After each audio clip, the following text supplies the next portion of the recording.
రాష్ట్ర ఆర్థిక అభివృద్ధికి అవలంబన కోస్తా రైలు మార్గం నిర్మాణానికి కృషి చేస్తానని కాకినాడ పార్లమెంట్ సభ్యురాలు వంగగీత విశ్వనాథ్ పేర్కొన్నారు. ఈ నెల 30వ తేదీన జరగనున్న రైల్వే బోర్డు సమావేశంలో కోస్తా రైలు మార్గంపై చర్చించడం జరుగుతుందని ఆమె తెలిపారు. స్థానిక వెంకటరత్నపురంలోని గాంధీ భవన్లో తూర్పుగోదావరి మరియు కాకినాడ పట్టణ ప్రయాణికుల సంఘం సమావేశం సంఘ అధ్యక్షులు వైడి రామారావు అధ్యక్షతన జరిగింది. ఈ కార్యక్రమానికి ముఖ్య అతిథిగా హాజరైన కాకినాడ పార్లమెంట్ సభ్యురాలు వంగగీత విశ్వనాథ్ మాట్లాడుతూ ఈ రైలు మార్గం వలన కాకినాడ పోర్టు, మచిలీపట్నం పోర్టు, నిజాంపట్నం పోర్టులను కలిపినట్లు అవుతుందన్నారు. అత్యంత విలువైన మానవ వనరులు కలిగిన ఈ ప్రాంతం వ్యవసాయకంగా, పారిశ్రామికంగా, వాణిజ్యపరంగా మరింత అభివృద్ధి చెందడానికి ఈ రైలు మార్గం ఎంతగానో దోహదపడుతుందని గీత తెలిపారు.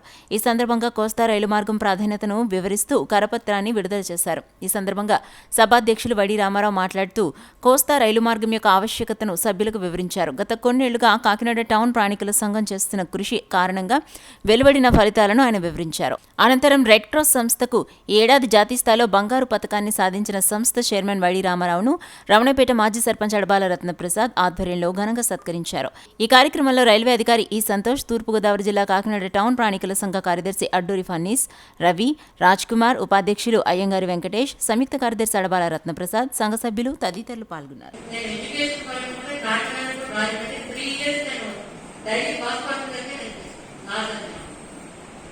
అంతేకాదు గతంలో మనం చూస్తుంటే ఏమంటే పొద్దున్నే 3-4 మనకి 3-4 ఎక్కువ తామరకోట ఎమ్మెల్యే 4 తామరకోట దగ్గర నుంచి కొబ్బరికాయ మొదలుపెట్టి పంటలు మొదలుపెట్టి కాయలు మొదలుపెట్టి ఆకుకూరలు మొదలుపెట్టి పొట్టులో పెట్టుకుని అంతా కలిసి పొట్టులో పెట్టుకుని ఎంతేసి రాజమండ్రి ఒక్కొక్కడు ఎక్కడికి అట్లయితే మళ్ళీ సాయంకాలం ఇంటికి వచ్చాయి చిన్న వ్యాపారం ఉంటాయి. ఎగ్జాంపుల్ కి మనం అప్డేట్ చేశారు కాకినాడ ఇందులో కొన్ని స్టేషన్స్ ఉన్నాయి. ముఖ్యంగా దుర్గాడ స్టేషన్ దుర్గాడ 10,000 జనాభా ఉంటుంది. పక్కన 7,000 ఉంది, ఆ పక్కన 9,000 ఉంది.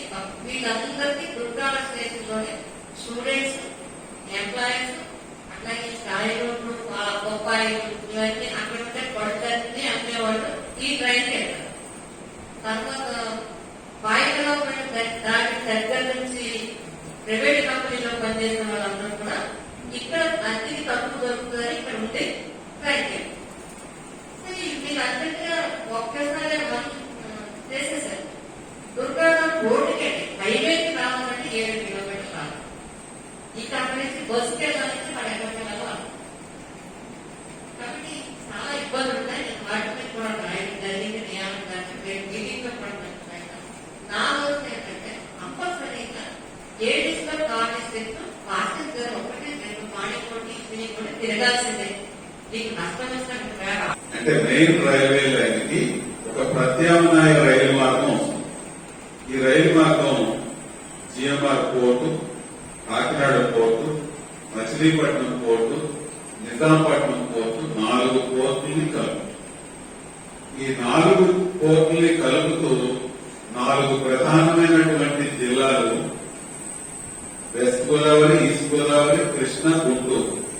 Rice bowl of not only Andhra Pradesh, ఇండియాకే ధాన్యాగారం లాంటి ప్రదేశం. వ్యవసాయమే కాదు, వాణిజ్య పంటలు కానీ, గ్యాస్, పెట్రోలియం, ఎక్స్పోర్ట్, ఇంపోర్ట్, ఇంకా అన్ని రకాలుగా కూడా ఇది ఈ 4 జిల్లాలు చాలా పొటెన్షియల్ డిస్ట్రిక్ట్స్. కాబట్టి వీటిని కనెక్ట్ చేయడం ద్వారా ఆల్టర్నేటివ్ రైల్వే అంటే నేషనల్ హైవే 214 ఏదైతే ఉందో దానికి అనుబంధంగా రైల్వే లైన్ కూడా వస్తుంది. ఈ రైల్వే లైన్ వెళ్లే ప్రాంతం అంతా ఎటువంటి